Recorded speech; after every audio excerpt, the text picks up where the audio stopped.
Chapter 21. Steph sat back in her chair and pushed her plate away. There were still some hash browns on the dish, but she was stuffed. I admit, I had my doubts. She scanned the room with its beach shack theme and vast selection of flamingos. But you were right, the food is great. You know, it's not really my thing, but once in a while someone has to say I told you so. You did. You were right. She was unable to stop the yawn that snuck up on her and covered it. Her face heated with embarrassment. I'm so sorry. I should have slept last night. She looked across the table to find Noah grinning at her. You should stop that, he said, a yawn of his own interrupting him. It's contagious. He grinned again. You about ready to head back? Probably a good idea, before we both fall asleep at the table. Come on. They stopped at the counter next to the door and Noah paid the bill while Steph checked out the various flamingos on display, then they left. Do you work tonight? Steph asked when they were about halfway back to her apartment. Nope, I'm off for the next 2 nights. Possibilities raced through her mind. Have any plans? I have a couple of chores around the house, and I'm gonna starve if I don't do some shopping, but that's about it. He glanced at her. Why? I'm thinking. She wasn't yet sure the best way to suggest he stay at her place today, at least without coming right out and inviting him into her bed. On second thought, why couldn't she? What are you thinking about? You, me, Eric, sleep, art, societal standards, bed. She was listing everything running through her head without coming right out and saying what she was thinking when her phone rang. Checking the screen, she knew she had to take it.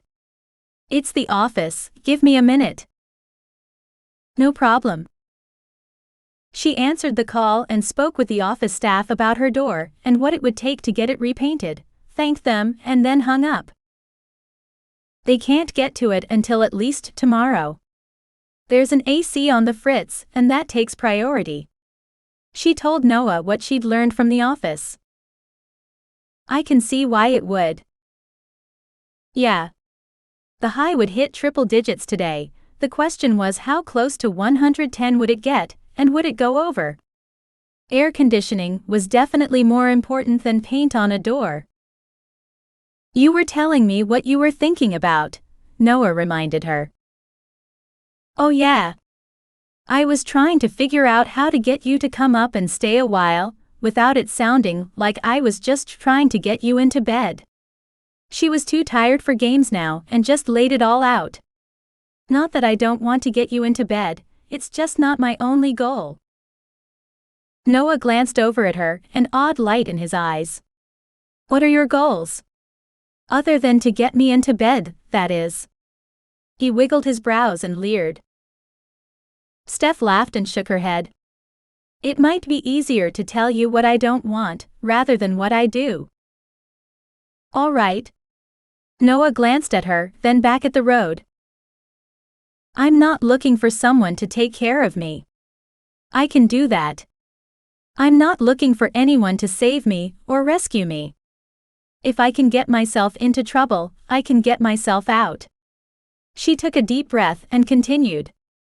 I'm not looking for someone to fix me.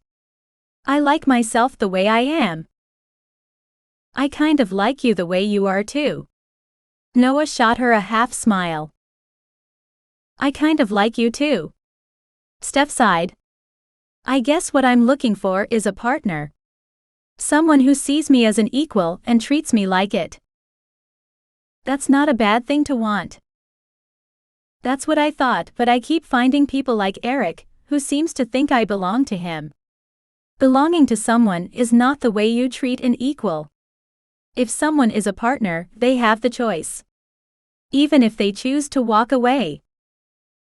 I'm not arguing. He turned the truck into the parking lot of her apartment complex and parked. I'll leave this up to you. Do you want me to come up? For a little while, the whole day? It's in your hands. Relief washed through her that she didn't have to make an excuse or ask him to come up. Considering the last time she came home from being with him, she was a little nervous about walking to her door alone. At the same time, she hated asking for help with anything. "Come on up, I'd like to have you." She opened the door and started to get out, then turned back. "Can we stop by my car on the way?" "No problem." They stopped at her little SUV. Noah waited on the sidewalk while she opened it, pulled her pistol out of the center console, and tucked it into her purse. She hated having to do it, but she felt safer with it in her bag, within reach if she needed it.